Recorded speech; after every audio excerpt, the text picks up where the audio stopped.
Salut mes amis, bonjour, et que Dieu ne vienne pas seulement à vous bénir, mais qu'il fasse de vous une source, qu'il fasse de vous ce qu'il a fait du tank de Siloé, le réservoir qui représente, qui est un symbole de l'autel, qu'il fasse de vous un autel, pour qu'à travers de vous, que les autres personnes puissent obtenir, parce que Dieu est en train de préparer des choses pour ceux qu'il aime, pour ceux qui croient en lui, pour ceux qui obéissent à sa sainte parole. Ce n'est pas suffisant de dire j'aime, mais il faut obéir à sa parole, n'est-ce pas, Esther? Et ça, c'est ça avec Dieu. Quand vous obéissez, vous manifestez que vous avez la foi devant lui. Vous concordez avec sa parole. Alors, vous êtes propice à recevoir ce qu'il a promis. C'est ça. C'est très intéressant. Et nous sommes en train de parler sur l'aveugle de naissance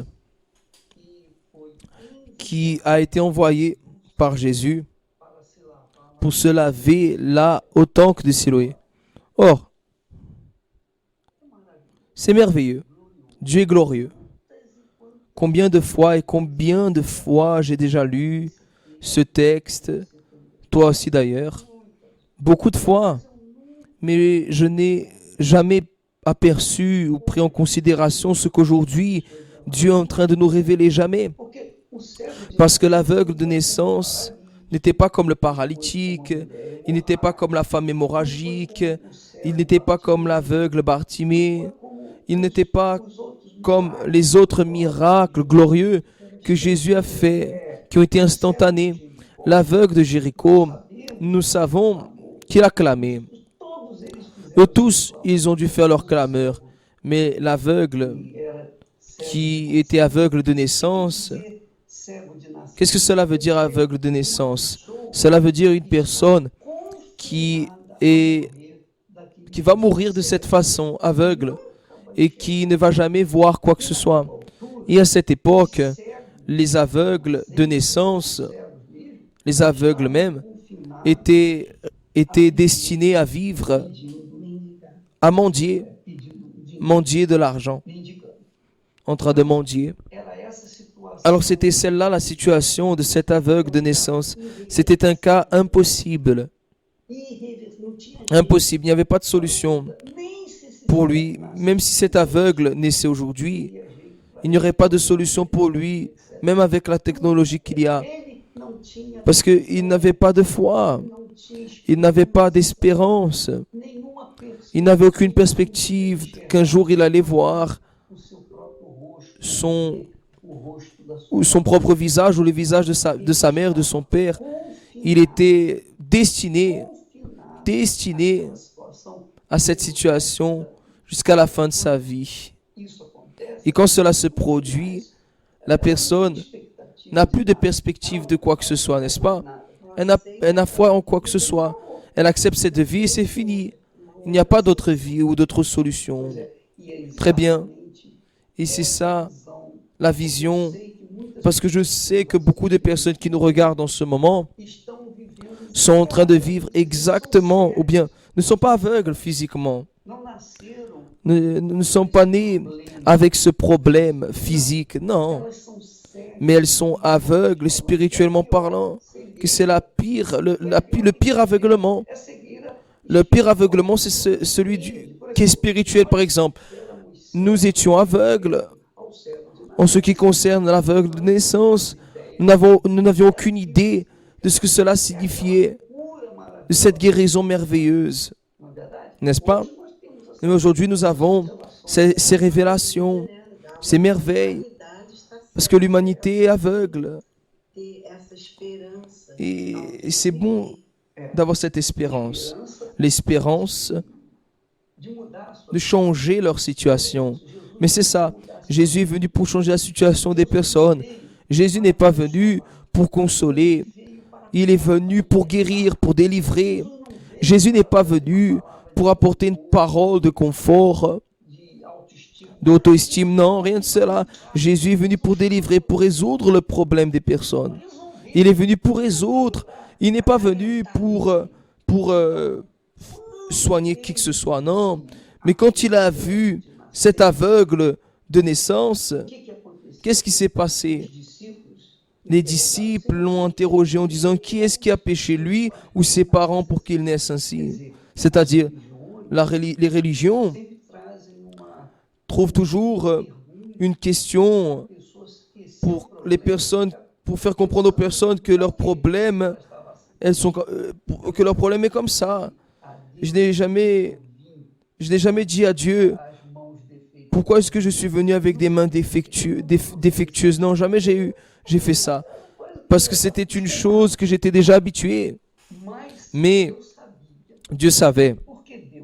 Et parce que Dieu est parfait, il n'allait pas me faire imparfait. Comment ça? Si 7 frères, nous étions 7. J'étais exactement celui du milieu. Je suis exactement celui du milieu. Et c'est seulement moi qui suis sorti avec un défaut. C'est-à-dire, si moi, j'étais fait par Dieu, alors Dieu serait injuste parce que il m'a fait avec des mains défectueuses, mais Dieu ne fait jamais rien de défectueux. Dieu ne fait rien avec des défauts. Comment est-ce qu'une personne parfaite, un être parfait, va faire quelque chose d'imparfait ou quelqu'un d'imparfait? Mon imperfection ou mes imperfections sont venues par question de génétique. Exactement. Mais ça, c'est une autre chose. Ce que je veux dire est le suivant, mon ami, mes amis. Peut-être vous êtes en train de penser comme ça. Pourquoi est-ce que ma vie est comme ça, mauvaise, de mauvaise qualité? Pourquoi est-ce que ma vie, pourquoi suis-je une personne qui souffre dans la vie? Pourquoi je me suis mal marié? J'ai une famille remplie de problèmes, compliqués. Je vis mal, je mange mal, je dors mal. Ma vie est un morceau de l'enfer. Est-ce que c'est seulement avec moi ou avec les autres personnes? Parce que je vois les autres personnes sourire, être dans la joie et moi, je suis en train de souffrir. Est-ce que vraiment Dieu existe? La personne dit comme ça. Est-ce que vraiment Dieu existe? Parce que si Dieu existe, pourquoi est-ce qu'il a fait que ma vie soit comme ça? Sauf qu'elle ne sait pas que les autres personnes rient, mais elle aussi, elle pleure. Alors la vérité, mon ami, mes amis, c'est que quand ils ont demandé à Jésus, pourquoi? Qui a péché? Lui ou ses parents? Pour qu'il naisse aveugle? Jésus tout de suite a dit non, ni même lui a péché, encore moins ses parents, pour qu'il naisse aveugle. Ils ont péché, oui, mais ce n'est pas à cause des péchés qu'il est né de cette façon, aveugle. Il est né aveugle. Vous savez pourquoi Jésus a répondu? Pour que se manifestent les œuvres de Dieu dans sa vie. Et ça, c'est la réponse pour vous, qui êtes en train de souffrir, qui êtes désespéré, vous qui êtes en train de penser à se suicider, en finir avec votre propre vie parce que c'est un enfer. Jésus a permis, ce n'est pas lui le causateur, mais il a permis que vous arriviez dans cette situation et que vous deveniez comme un aveugle de naissance, avec une vie disgracieuse de naissance. Vous savez pourquoi? Tout simplement pour que s'opèrent en vous les œuvres de Dieu. Et quand cela se produit, c'est là que la personne voit Dieu. Elle connaît que Dieu voulait montrer sa grandeur à elle. Jusqu'alors, elle est aveugle. Mais quand à elle est révélée, quand elle est révélée par Dieu, par le pouvoir de Dieu, alors elle commence à voir. C'est ça même. Alors, qu'est-ce que Jésus a fait? Vu que cet aveugle n'était pas comme les autres aveugles, par exemple comme Bartimée, qui a demandé à Jésus, « Aie miséricorde de moi », cet aveugle, l'aveugle de naissance, il n'a pas manifesté, ou bien il n'a manifesté aucune foi en Jésus. Il était conformé avec cette situation. Mais Jésus, sachant qu'il n'était pas enveloppé de la foi, il a été tellement compréhensif qu'il est arrivé là-bas, et n'a rien demandé, ni même son nom, n'a rien demandé à cet aveugle. Seulement, il a craché sur le sol, il a fait de la boue, il a oint sa vue, il a sali ses yeux. Or, même ainsi, la salive de Jésus n'a pas guéri l'aveugle. N'a pas guéri l'aveugle. Mais, au lieu de le guérir, il a vu les yeux sales. Il a fait que l'aveugle se sente bien plus pire qu'avant, parce qu'il était aveugle. Maintenant, il me salit les yeux. Qu'est-ce qu'il va faire encore avec moi? Il est en train de me déranger. Ça me dérange. C'est-à-dire, quand vous sentez quelque chose qui vous gratte, ça vous dérange. Parce que si vous ne vous grattez pas, ça ne va pas vous soulager. Vous arrivez vous arrivez à supporter Esther, mais non, n'arrivez pas, ni même moi. Personne parvient à supporter quelque chose qui nous gratte. Vous voulez tout de suite résoudre ce problème. Et je me rappelle que quand j'avais une douleur au dos et tu n'étais pas prêt, j'allais là dans un appareil pour me réchauffer là-bas, pour résoudre ce problème. Le fait est que mon ami, mes amis, et que l'aveugle était dérangé certainement avec cette boue qui était sur ses yeux. Avec ça, Jésus a utilisé ce truc qui le dérangeait pour lui dire maintenant tu vas te laver au réservoir de Siloé. C'est incroyable ça, non? Qu'est-ce que c'est que Siloé? Siloé, c'était un réservoir, le réservoir de l'envoyé, c'est-à-dire envoyé. Seulement va là-bas au réservoir de Siloé ceux qui sont envoyés par le Saint-Esprit, par le propre Dieu. Dieu a permis, d'ailleurs nous allons avoir des photos du réservoir, vous pouvez mettre les photos du réservoir. Aujourd'hui il est moderne, tout est moderne là-bas, tout est reconstruit et ainsi de suite, mais vous pouvez mettre les photos. Vous voyez la photo du réservoir. Le réservoir c'est ça, mais à cette époque il n'y avait pas cet escalier joli avec quelque chose pour...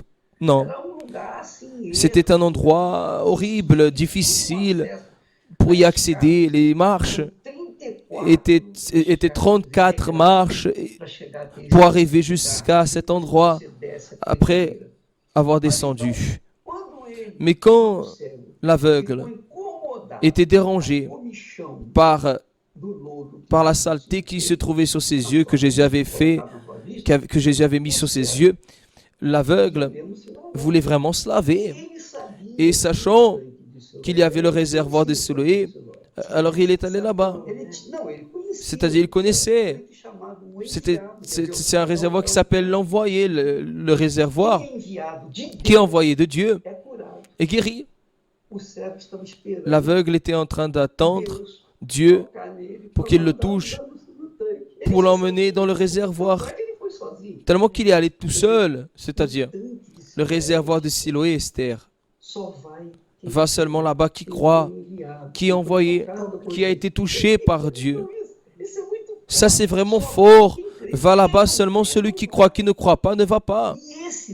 Et ce réservoir, c'est intéressant parce que les Juifs allaient là-bas se purifier, se laver avant d'entrer dans le temple. Mais ils allaient comme une pratique religieuse là-bas. Ils n'allaient pas là-bas comme les envoyés de Dieu. Non, ils allaient là-bas pour se laver, pour accomplir une obligation. Mais l'aveugle de naissance, non. Il avait certainement déjà eu l'opportunité d'aller là-bas, mais cette fois-ci, il est allé en étant envoyé. Prêtez attention, mon ami, mes amis. Envoyé. L'aveugle a été envoyé par qui? Qui est-ce qu'il a envoyé? C'était Pierre, Jean, les apôtres, non. C'était le propre Seigneur Jésus-Christ, le propre Dieu. C'est-à-dire, il a été envoyé par le propre Dieu dans l'endroit appelé envoyé. Et quand il est allé, il a retrouvé la vue. Et la campagne de foi que nous allons avoir maintenant, le 15, ce n'est pas pour n'importe qui. Ce n'est pas pour les aventuriers. Ce n'est pas pour les personnes qui vont essayer, les personnes qui vont à l'église comme une obligation, comme une tradition, vont pour faire, pour que les personnes voient. Mais ceux qui vont là-bas avec l'intention d'obéir au commandement de Jésus, alors elles sont touchées. Voyez seulement, le texte sacré dit comme ça, là, dans le livre de Romains, chapitre quoi? 10, verset 11, dit comme ça, parce que l'Écriture dit, car l'Écriture dit, quiconque croit en lui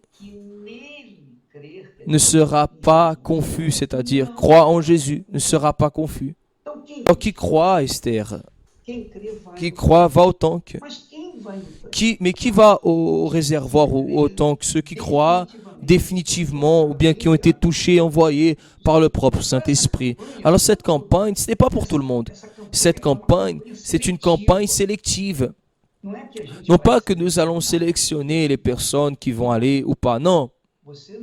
Vous n'allez pas là-bas physiquement, vous allez là-bas en esprit parce que nous allons emmener les photos des personnes qui ont cru, les personnes qui ont été touchées, les personnes qui sont disposées à sacrifier leur tout, le reste qui est resté et le mettre sur l'autel et avec ce sacrifice mettre leur photographie. Et ne venez pas, s'il vous plaît, diviser votre foi. Ne prenez pas la photo de la famille et mettez avec l'offrande, non. L'offrande de sacrifice, c'est pour une unique personne, celle qui croit. Celle qui croit.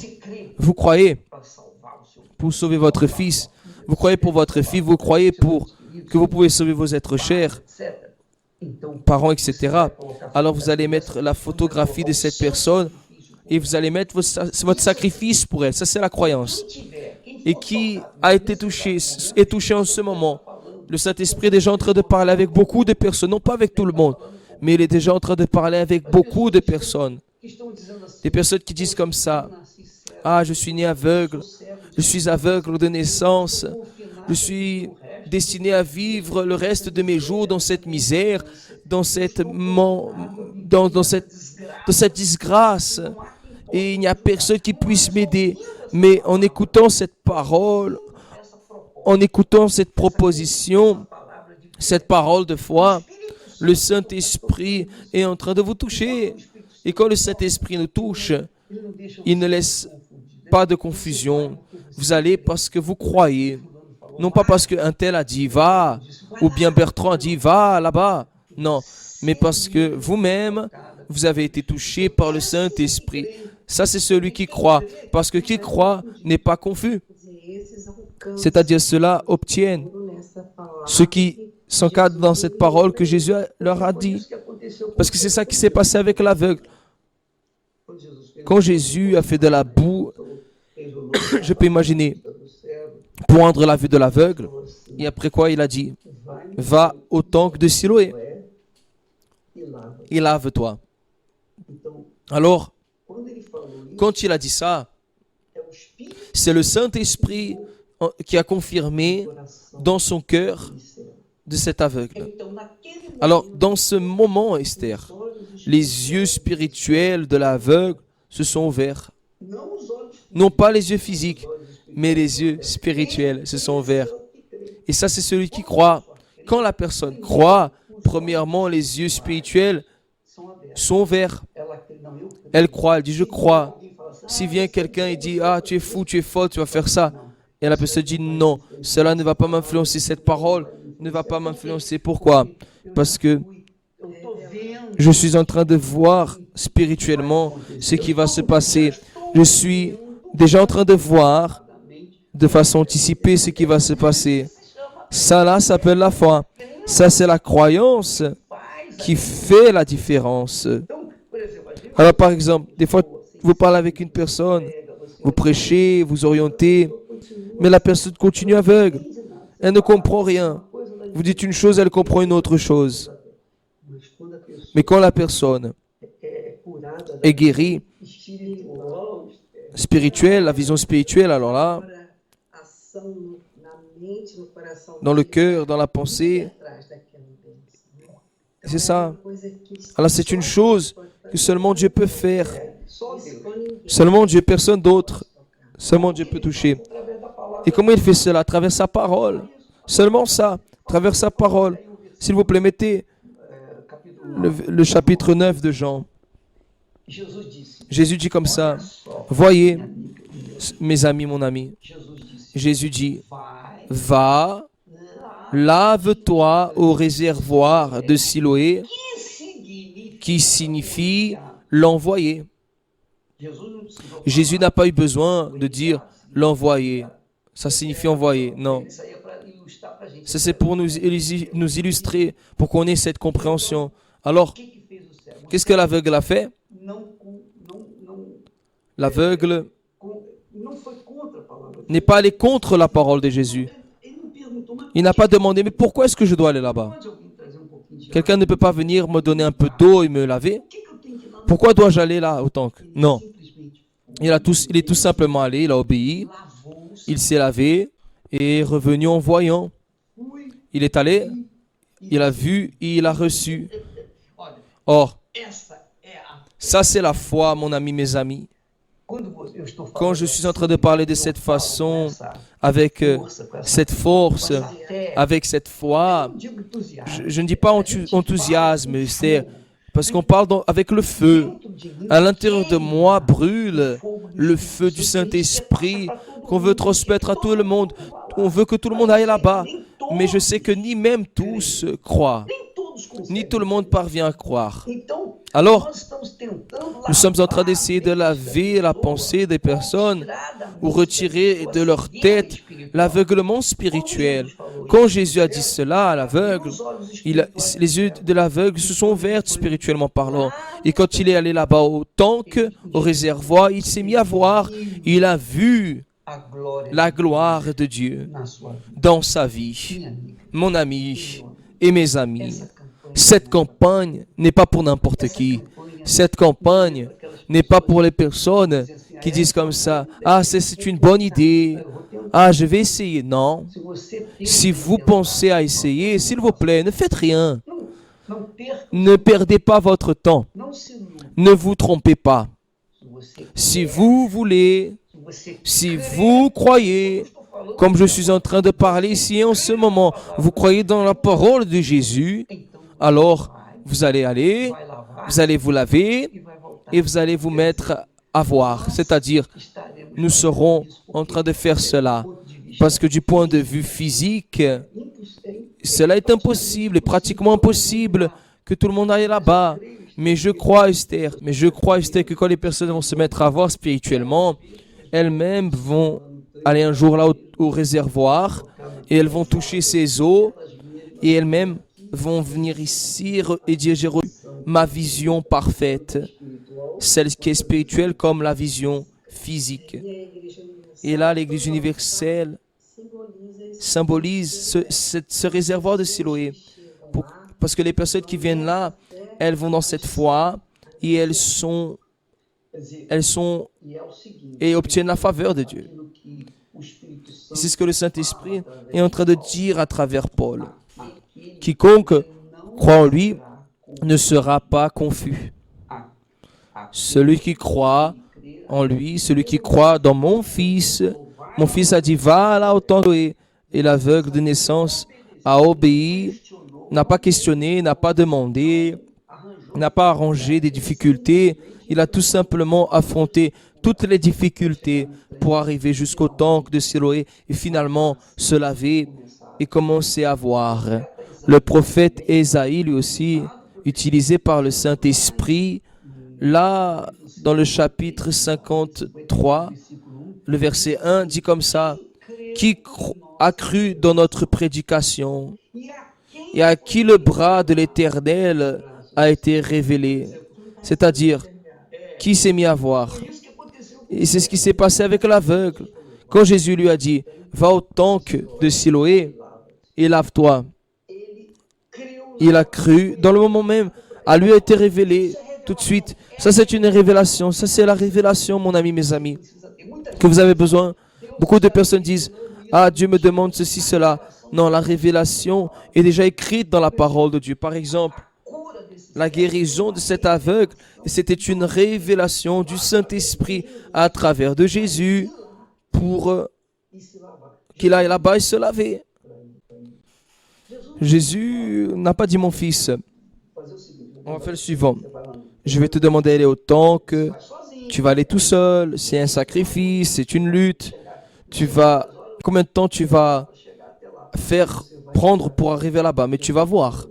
Jésus n'a rien dit de cela. Jésus a tout simplement dit, va aux eaux du temple et lave-toi. Et il s'est mis à voir après ça. Ce n'est pas incroyable, mon ami, mes amis, parce que ce tank, il est spécial. Ce tank, c'est le tank des envoyés. Seulement vont, pour être bénéficiés, les envoyés par le Saint-Esprit. Jésus a dit cela lui aussi. Jésus a dit, personne ne vient à moi si le Père ne l'a pas envoyé.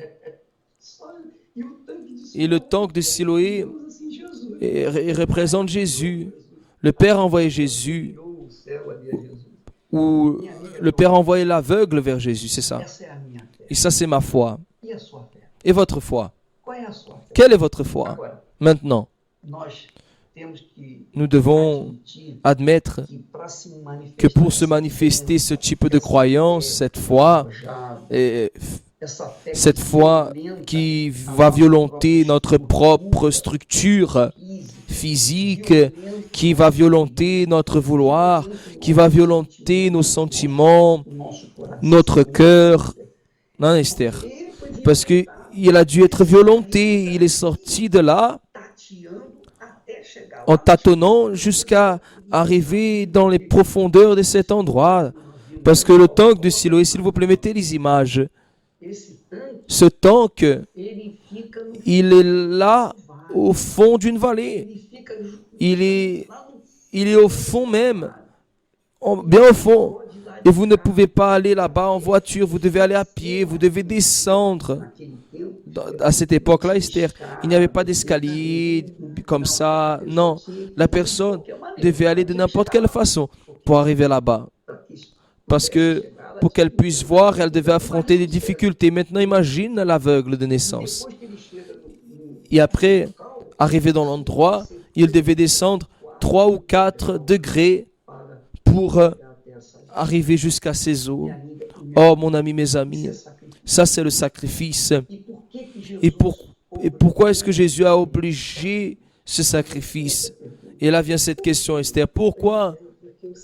Parce que le sacrifice fait ce partenariat. Dieu a envoyé, a donné la parole. Il a dû obéir. L'obéissance à la parole de Jésus est sacrifice. Parce que c'est là que vient l'action. C'est la même chose quand nous allons élire Jésus comme Seigneur. Qu'est-ce qui se passe? Nous allons renoncer. Nous devons renoncer à notre volonté. Nous devons cesser d'être maîtres de notre propre vie pour faire la volonté de Dieu. C'est ce sacrifice. Ça, c'est la croix que Jésus nous demande de prendre. Prends ta croix et suis-moi. C'est-à-dire, c'est le sacrifice quotidien. Alors, c'est clair que ni tout le monde a cette disposition, parce que ni tout le monde à eux été révélé la foi. Mais à qui a été révélée sa foi? Cette foi agit au moment, veut agir dans le moment. C'est l'obéissance au moment même. C'est maintenant, dans ce moment. Alors quand la personne est enveloppée à faire ce sacrifice, de renoncer à son ego, de renoncer à sa volonté, de renoncer à son cœur, de renoncer à ses caprices, ses convoitises, de renoncer à ses propres rêves pour faire la volonté de Dieu. Alors c'est ce sacrifice ou ces sacrifices quotidiens qui font la personne voir la gloire de Dieu. C'est ce qui s'est passé avec l'aveugle et c'est ce qui va se passer bien sûr et obligatoirement avec ceux qui croient, comme dit le texte sacré. Va Lave-toi au tank de Siloé, au réservoir de Siloé. Foi, pois, o cego, L'aveugle est allé, lavou-se il s'est lavé, e voltou. il s'est mis à voir. Jesus Pourquoi est-ce que podia Jésus facilitar. Seja Jésus aurait curado. pu très bien faciliter, dire, sois guéri, Seja curado. sois guéri maintenant. Outras vezes, Jesus também colocou Des autres fois, Jésus na vista de um a cego. mis de la salive dans les yeux d'un aveugle pour qu'il puisse voir. Foi na hora. Et c'était dans le moment même que la personne a vu.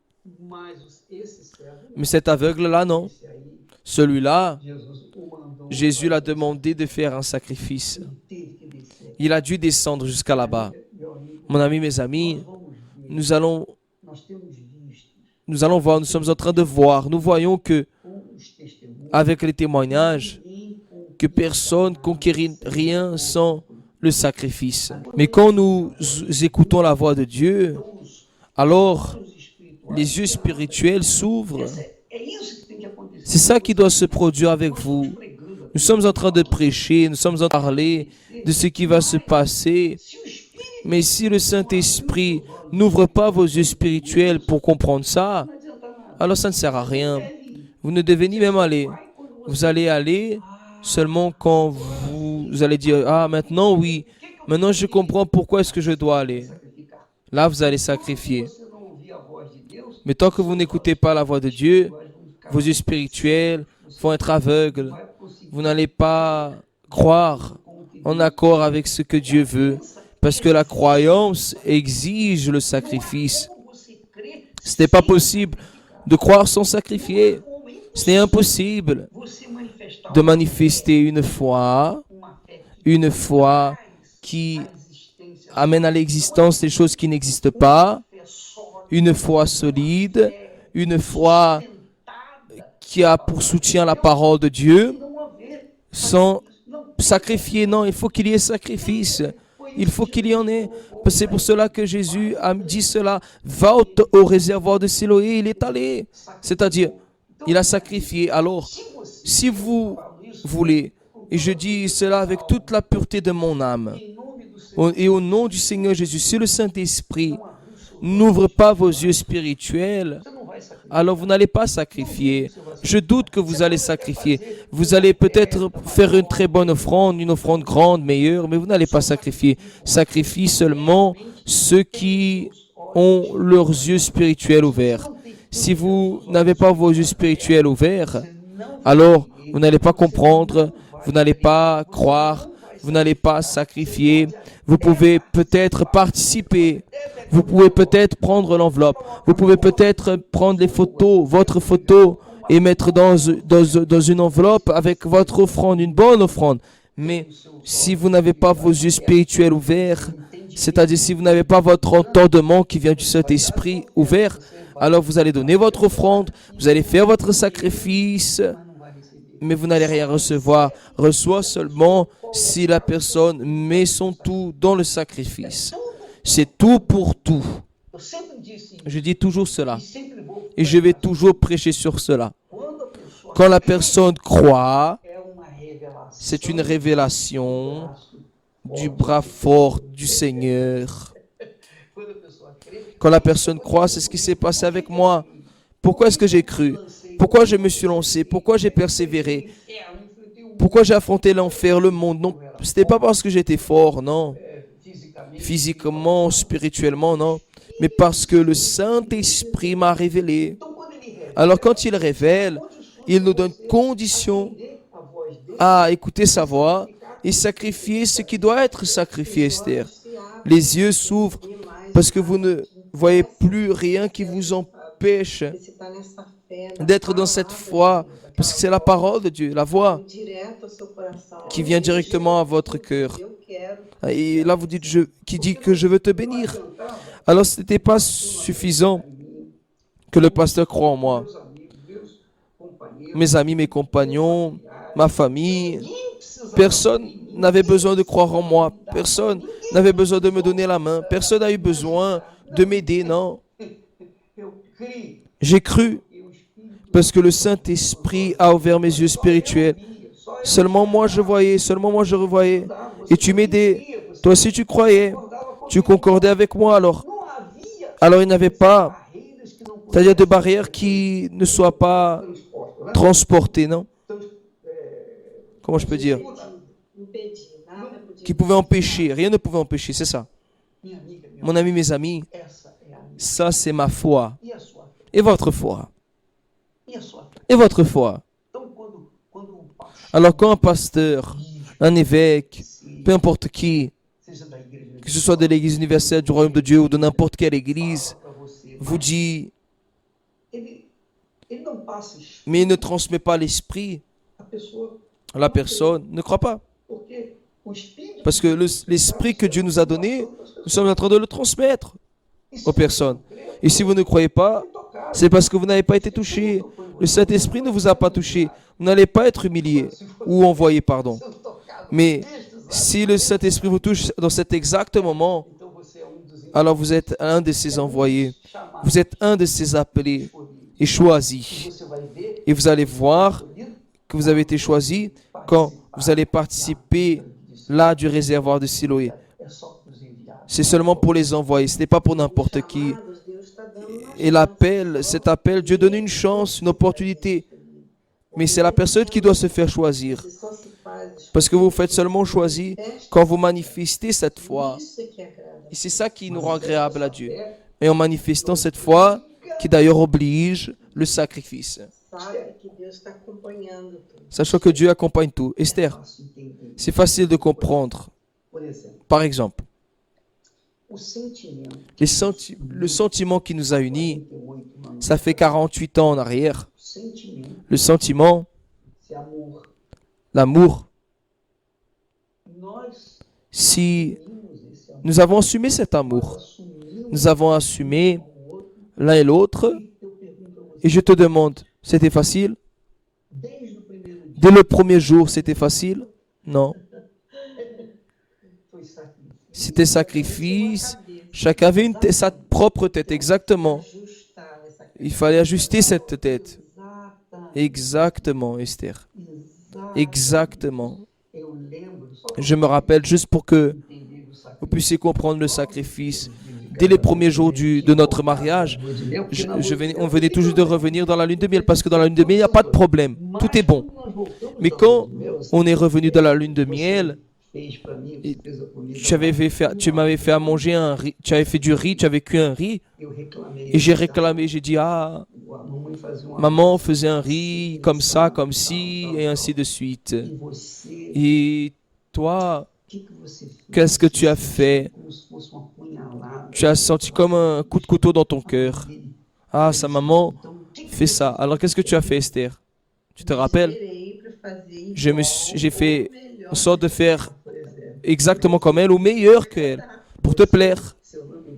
Si je ne me trompe pas, tu es sorti des larmes de tes yeux et tu n'as pas accepté cela. Tu as dit, je n'accepte pas, je vais faire mieux que sa maman. Et tu as fait. Então foi uma adaptação difícil. C'était une adaptation difficile. Alors il y a eu un sacrifice. C'est-à-dire tu as dû gémir, tu as dû crier, tu as dû faire jusqu'à ce que tu réussisses à faire le riz bien meilleur que celui de maman. Et ça, c'est un sacrifice. C'est-à-dire tu t'es battu pour me plaire. Et combien de fois je me suis battu pour moi aussi pour te plaire. C'est ça l'amour. L'amour enveloppe sacrifice. Quand la personne se passionne pour quelqu'un, elle sacrifie tout pour cette personne. Elle laisse la maison, elle laisse l'enfant, laisse tout, laisse mari, absolument tout, et va suivre cette créature à cause d'une passion. Je me suis en train de parler que si pour une passion, les personnes sacrifient, imaginez maintenant quand l'amour est sincère et véritable. Ainsi est la foi. La foi enveloppe une attitude de sacrifice. Ce n'est pas suffisant de dire « je crois en Dieu ». Je crois en Dieu. Parce que même les démons croient en Dieu, dit la Bible. Et ce n'est pas pour autant qu'ils cessent d'être démons. Alors, il y a beaucoup de personnes qui disent croire en Dieu. Et regardez leur vie comment elle est. Regardez, vous qui me regardez en ce moment, vous croyez, vous aussi. Mais comment est votre vie? Ah, ma vie est une pourriture, ma vie est misérable. Pourquoi? Parce que cette croyance n'est pas accompagnée d'un sacrifice. Quand la croyance, quand la foi enveloppe le sacrifice, mais la croyance dans la parole de Dieu, parce que cette madame, cette mère de saint, elle avait une croyance en Dieu. Et elle répondait aux caprices des esprits, des guides qui la dirigeaient, la conduisaient. Et ça ne fonctionnait pas. Mais quand elle a commencé à pratiquer la foi sacrificielle sur la parole de Dieu, sa vie a changé. Et c'est ça qui doit se passer.